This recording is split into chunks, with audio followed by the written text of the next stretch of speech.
तुम्ही पाहत आहात MCN news Marathi.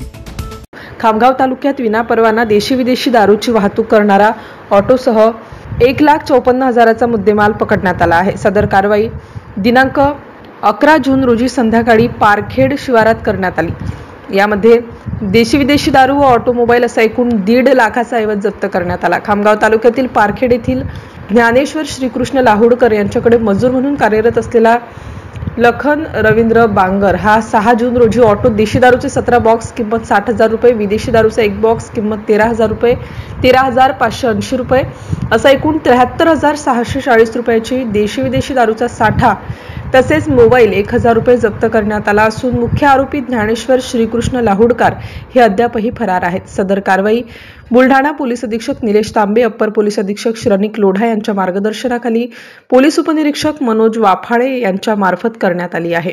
MCN news Marathi करिता शेख अजीज शेख मोहम्मद, खामगाव ग्रामीण।